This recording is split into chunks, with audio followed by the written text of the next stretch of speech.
Well, hi, everyone, and welcome to another episode of the Auto Repair Marketing Podcast. I am your host, Brian, and my co host is Kim. And today, Kim doesn't have a clue what this podcast episode is about. Like And nothing. I know nothing.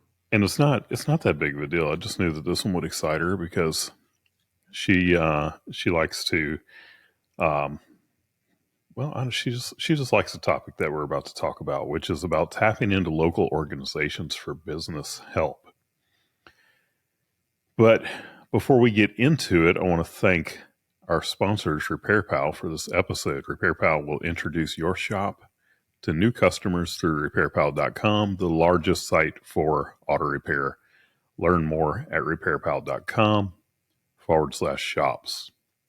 So, this episode was born out of this morning, actually. If you're on YouTube, Kim's face was like, what is he talking about? But this morning, we went to an event for an organization. It's a local organization called TEDF, which is the Tangipahoa Economic Development Foundation. And I actually used to be on the board of this foundation. And And the president. yeah, I served in quite a few different roles. I did that for 7 years. It's a 6-year thing, but because of COVID, I got an extra year. Was it 7 years? It was 7 years. Oh my gosh. But the thing is there are these organizations that are out there that are like they're there to help your business. They want to help you with your business, and a lot of you don't even know that these organizations exist. And what I want to do in this episode is I want to talk about not just an economic development foundation, but some of the various types of organizations that are out there that you may not know exist that are like they exist to help you. And they're so underutilized and they have so much to offer. When we look at this organization, TEDF, almost every area, and I say area because it may not be every city, it may not be every county. And by the way, if I talk about a parish, we're in Louisiana, so a parish is the same exact thing as a county. So if I say parish, it's county that I'm talking about. But you have these economic development foundations, and the reason that they exist is to bring new business into the parish or county. And they do that because those businesses, they come in and they bring tax revenue, they create jobs. And this is just one of the examples that I'm going to give today. And honestly, an economic development foundation is not a great example for me to give for an auto repair shop because they're typically there to help the larger businesses and help them with things like tax incentives and to get them to create more jobs. And, they go after the thing where they're going to get the most bang for their buck, which is usually a larger business. However, I will say that at TEDF, we absolutely worked with many small businesses. And if we weren't able to help them directly, we knew who to connect them to get them the help that they needed. So don't overlook your local economic development foundation. And I will also tell you that personally, that I think, that's the only board that I've ever served on because I'm not that the board kind of person. But Kim's his best laughing, but friend, yep, my best friend Joe Mayer. serves on so many different boards. But I got a lot of I'll just say I enjoyed working on that economic development foundation. And I would encourage you, to possibly find something like that to get involved with because you will learn so much about local government and, all of the different things in your area by doing that. So, that's just one of the organizations. Another one that I end up telling people about very often is your local SBDC. And Kim, I'm going to let you talk a little bit about the SBDC. Uh, so, yeah, Yep. No planning, no preparation, none of nothing at that all. fun stuff. I That threw well, her to the wolves. he knows that I can just y'all you can throw me a word and I can just talk about it for like an hour. So the SBDC is the Small Business Development Center, and it falls under the SBA, which is Small Business Administration, which is the federal arm, if you will. So your local is your SBDC.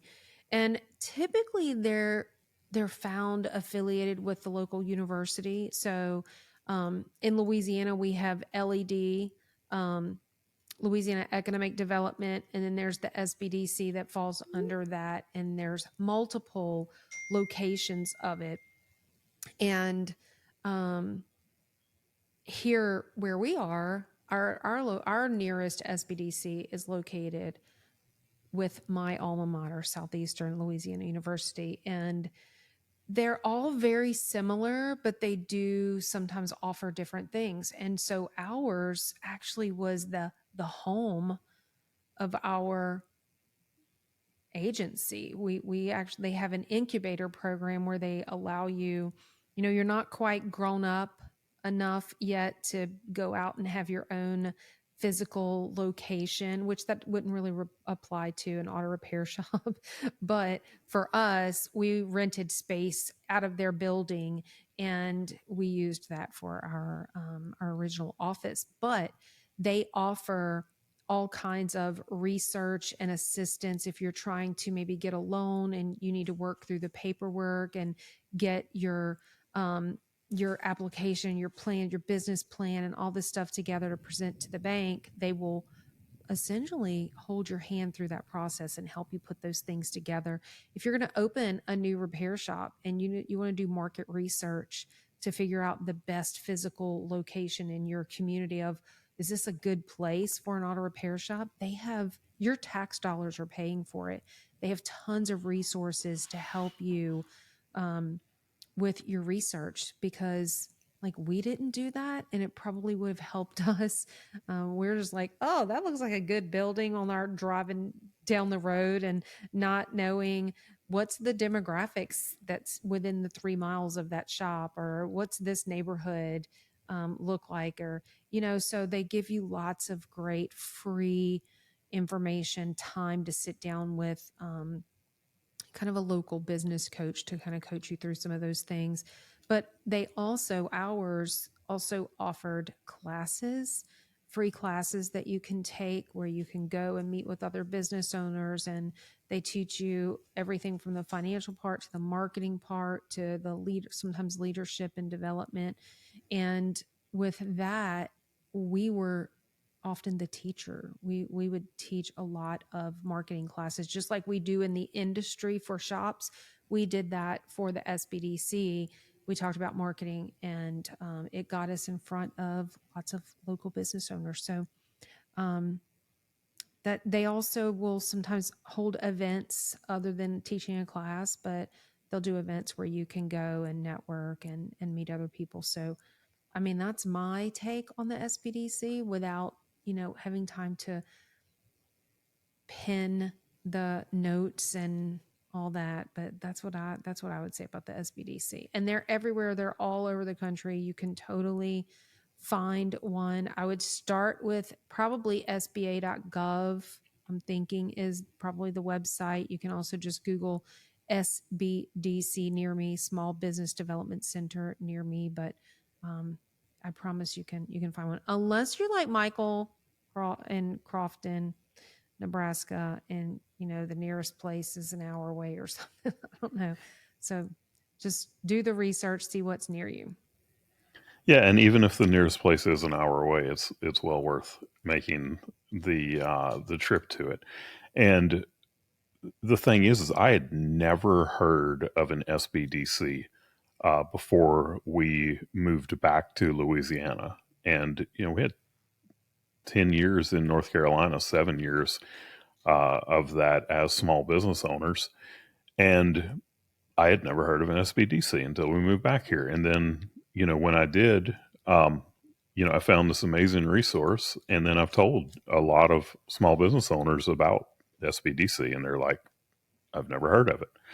So it's an amazing resource when you are starting a business or when you're looking for funding or, trying to create a business plan or any of that kind of stuff.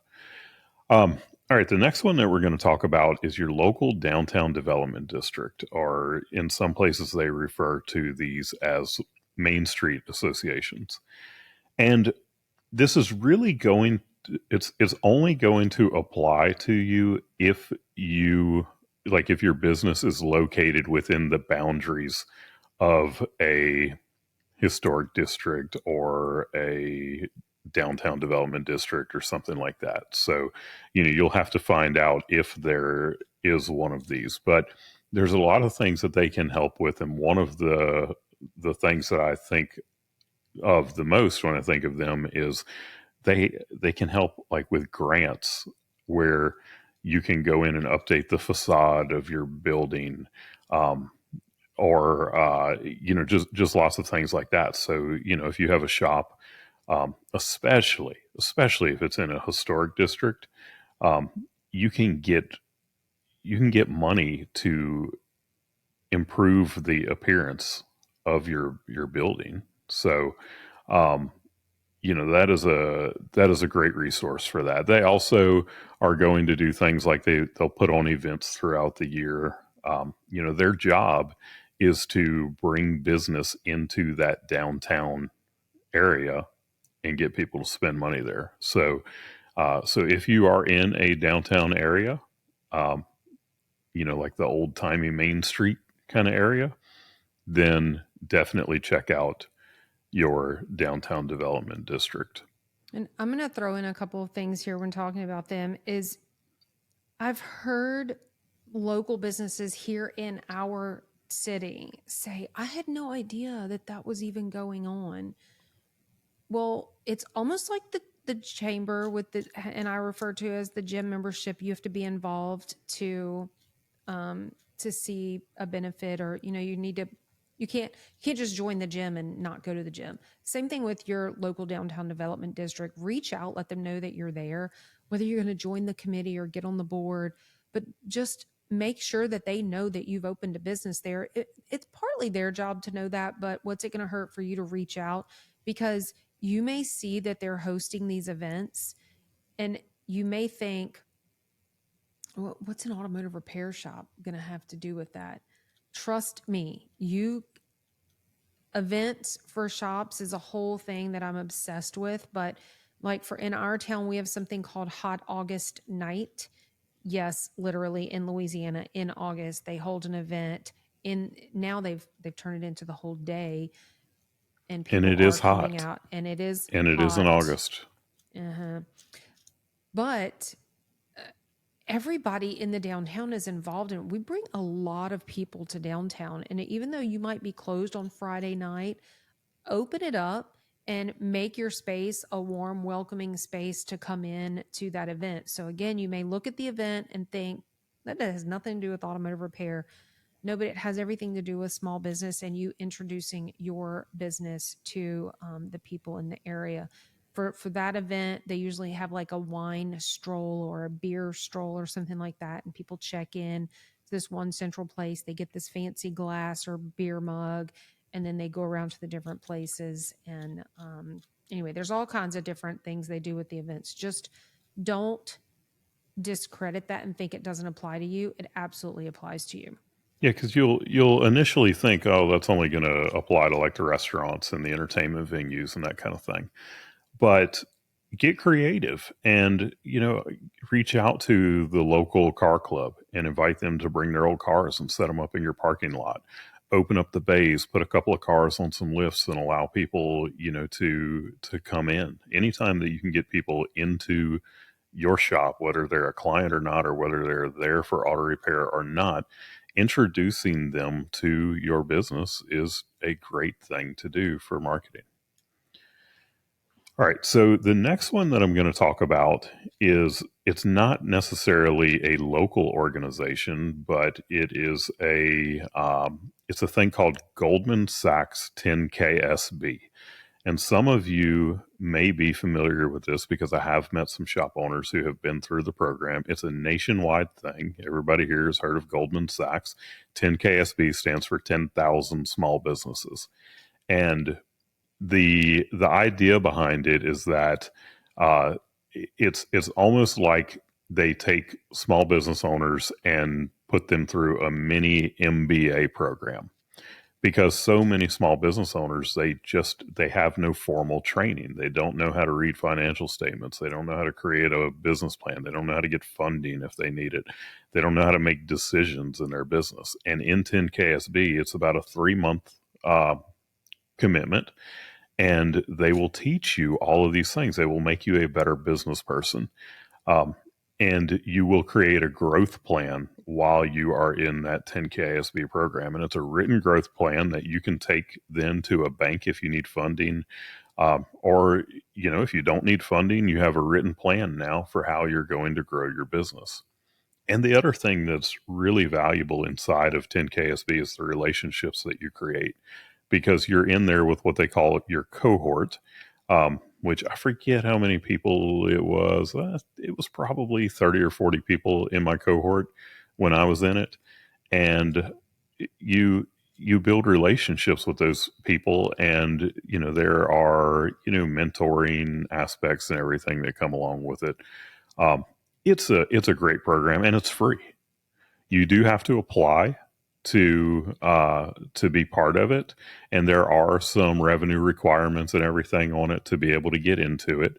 But um, but it was a great program, and they originally did it, and they set out to help 10,000 small businesses. They're way beyond 10,000 small businesses at this point, and they just keep going. So check out Goldman Sachs 10KSB. Kim, I know you weren't actually in the program, but you got to witness me go through it. Do you have any thoughts on it? No, I mean, not only did I get to witness Brian go through it, they they used us as speakers when they got to the marketing section. So I had that experience with meeting the attendees. Um, Gosh, several years in a row actually, where I went, and I don't know, did you go? Did you go teach for Mm-hmm. them too? Okay. I did. So I mean, I just left with a really good positive feeling about it. And then most recently I have seen some of our shop owner friends on Facebook posting their graduation picture, and I'm like, oh yeah, that's cool that they did that. But it's nice to meet the other business owners, but also just get a different perspective. It's almost like, maybe you said this, I feel like I've heard you say this before, is it's almost like a little miniature baby MBA on business. So if Mm-hmm. you didn't go to college for business, or you didn't get a master's in business, you kind of get your own um, abbreviated but highly impactful version of it. Yep. All right. So the next one that I'm going to talk about is what they call startup accelerators. And a startup accelerator is basically like what Kim was talking about at the SBDC with the incubator, but these are all that they do is they help people get their business started up, and accelerate the growth of that business quickly. So this is going to be much more applicable to that new shop that is opening. Um, and I think of the one here. There's actually several of them in the New Orleans area, but the one that I always think of is called the Idea Village, and they have all kinds of events and everything where you can go learn different things about running a business and kind of have your hand held as you're doing it. So we talked a lot about that during the SBDC, but uh, some SBDCs have that incubator or accelerator program with them. Some of them don't. And then you have the individual startup accelerators. So you can find them kind of together or separately. And then the last one that I want to talk about is your local government itself. And we are incredibly blessed in our area to have a local government and a parish president. I don't know if counties call theirs presidents or what, but basically the top guy in our parish. I think Um, some call him county commissioner, maybe. yeah. So he's the top guy in our parish, and he was a business owner, still is a business owner, and one of the things that he wanted to do when he decided to run for parish president was to make it incredibly easy for people to do business in our parish. And he spoke today at the TEDF event, and he kept saying something that I think is a kind of a new initiative in the parish. And it was all about helping people to get to a yes, and a good yes. So people tend to, when they think of government, they tend to think of government as evil. Um, and when we start getting into big national government and all of that, um, I mean, well, you know what? I'm not even going to go there. But uh, when it comes to your local government, there are some of you who are, yeah, you have local governments that you just don't want to deal with, and I completely understand that. And then there are some of you that may have a great local government that you can deal with, and you know that. And then there are some of you that have a great local government that you get to deal with, but you have taken other people's word for what it's like working with that government and never experienced it for yourself. And you think that working with them is going to be, this like teeth pulling experience. And what I would say would be to find out yourself, go in there with the um, with the best in mind, and ask them to help you to get to a yes. Because these local governments, they're not all bad. They don't all have to be bad, and there's a lot that they can do for you and for your business. Um, Kim, do you have anything else to say about that? No, I thought that I was gonna have a lot to say about that, but you really said it. I mean, I kind of the same thing as the DDD comment, which is go get yourself involved, which you talked about as well. We had the pleasure of already knowing and being involved because we're really close friends with the parish president, and we helped him with his campaign to get elected, and we knew by default the opportunities and the ways to get involved on that level with the parish government and what they had to offer. I would just say, just don't, just put yourself out there. You just got to do it. Go see what's available. You may be surprised to learn um, what programs are available or what's going on in your community. How you can bring some experience or knowledge to the table. For example, with us, we travel all the time, and our parish is always working to grow and improve and be better. And he was talking today about having a great quality of life so that your kids want to stay here. And so there have been times where we've been asked, you're on the road all the time. What are you seeing in other communities? What are other places doing? And it was an easy way for us to give back to our community by just sharing information. So get out there, get involved, get connected. I hate the excuse of, well, I'm an introvert and I'm just not good talking to people. That is an excuse. You can get over it. You can find your comfort zone. You can find your wall to lean up against in some meeting. But once you get out there and you start going, you'll start seeing that there are other business owners that feel the same way. You partner up with them, and before you know it, you will learn to enjoy getting involved and attending these things and getting known. It was refreshing to me today because when we switched from being a local marketing agency to servicing only automotive repair shops, it kind of pulled us out of our local community, and we're gone so often that when these events pop up, I'm like, oh, well, I'm out of town. I'm going to miss that one too. But today this one popped up, and this was Brian's world, really, not mine. I wasn't involved personally in TEDF except for by extension of him.